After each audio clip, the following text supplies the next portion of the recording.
Hello everyone, welcome back to my channel once again. I hope everyone is doing really well. Okay, तो बढ़ते हैं आज के problem की ओर जो कि है nth फिबोनाची नंबर.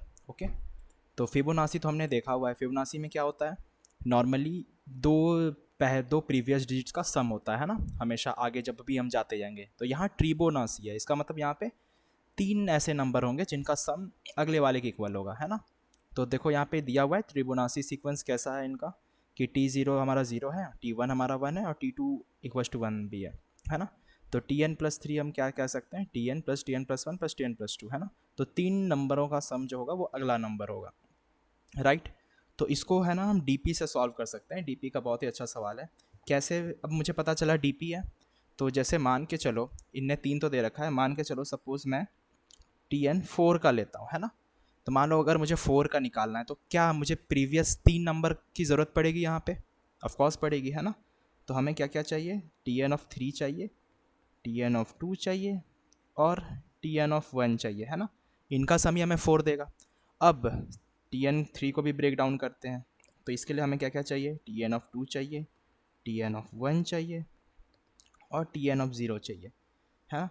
अब क्या हमें रिपीटिंग सब प्रॉब्लम दिख रहा है? क्या दिख रहा है ना. जैसे देखो यहाँ पे Tn2 और यहाँ पे भी Tn2, तो हमें ये चीज़ दिख रही है कि टर्म्स यहाँ पे रिपीट होगी, है ना. तो रैदर देन हम इसको बार बार कैलकुलेट करेंगे, इसको एक सेव करके डीपी के अंदर हम रख सकते हैं. तो अगर सेव कर लेंगे तो हमें बार बार इसे कैलकुलेट नहीं करना पड़ेगा, हम वहीं से सीधा उठा सकते हैं, है ना. तो हमारी कॉम्प्लेक्सिटी काफ़ी बच जाएगी.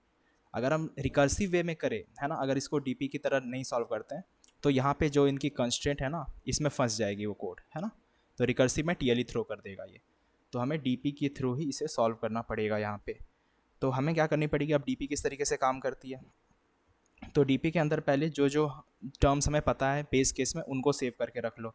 जैसे हमें पता है DP(0) 0 रहेगी, DP(1) क्या है, वो भी 1 रहेगी और DP(2) भी 1 रहेगी, है ना. तो ये तीन हमें पता है स्टार्टिंग के. तो उसके बाद हमें कहाँ से चलना पड़ेगा? हमें i मान के चलो 3 से आगे की ओर चलना पड़ेगा, है ना. और उसके अंदर हमारा फॉर्मूला क्या होगा? जो भी हमारी DP(i) होगी उसके अंदर हमारे पास तीन डिजिट का सम रहेगा, है ना, प्रीवियस का. तो DP(i-1) plus DP(i-2) plus DP(i-3), है ना. तो प्रीवियस तीन टर्म्स का सम ही हमारा आंसर हो जाएगा. ओके, तो बढ़ते हैं, इसको हम कोड करते हैं सीधा. तो पहला बेस केस हमारा क्या हो जाएगा कि अगर हमारी जो n है वो खुद ही अगर 0 हो तो क्या कर दो, इनको कर दो रिटर्न 0, ठीक है.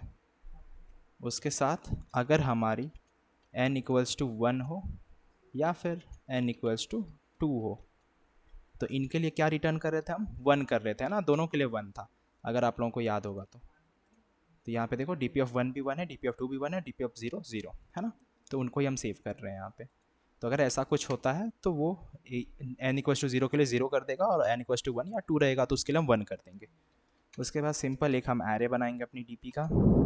तो डीपी एरे हमेशा एक ज़्यादा हम बनाते हैं ना, n+1. ओके, और DP(0) के अंदर हम 0 डाल देंगे, DP(1) के अंदर हम 1 डाल देंगे और DP(2) के लिए हम 1 डाल देंगे. उसके बाद हम आइट्रेट करेंगे. कहाँ से?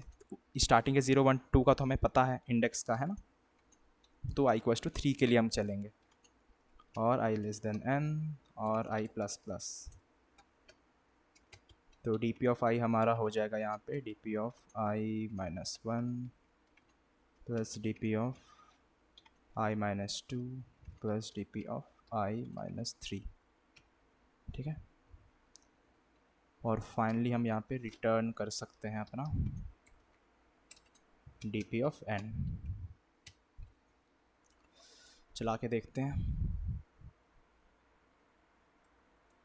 सैम्पल चल रहा है हमारा.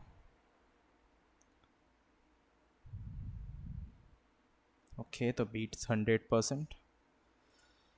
तो इसी के साथ हमारा ये प्रॉब्लम सॉल्व हो सकता है. आई डोंट थिंक इसमें ड्राई रन की ज़रूरत पड़ेगी, छोटा सा कोड है ना. तो इसमें वही था, हमें बस बेस केसेस का ध्यान रखना है यहाँ पे. उसके बाद एक डीपी एरे बना देंगे चीज़ों को सेव करके रखने के लिए, ताकि अगर बाद में आए तो उसे हम दोबारा यूज़ कर सकते हैं, है ना. तो जो जो हमें पता है पहले उनको हम स्टोर कर लिए 0 1 2 को. उसके बाद हम 3 से आगे की ओर बढ़ गए, है ना. कि फर्दर हमें अगला नंबर अगर आगे आता है तो उनका कैलकुलेट करके हमें दो। अब कैसे कर रहे थे, तो ट्रिबोनासी नंबर में क्या हो रहा था, हमें प्रीवियस 3 डिजिट का सम हमें हमारा उस पर्टिकुलर आई का आंसर होगा। तो यहाँ पे i-1, i-2, i-3 तीनों के लिए ले लिए, और अगर डीपी के अंदर वैसा कोई एलिमेंट सेव होगा तो हमें यहाँ से मिल जाएगा आंसर, है ना। और फाइनली हम यहाँ पे रिटर्न कर देंगे अपने डीपी ऑफ n को। तो आई होप ये सॉल्यूशन क्लियर होगा सभी को।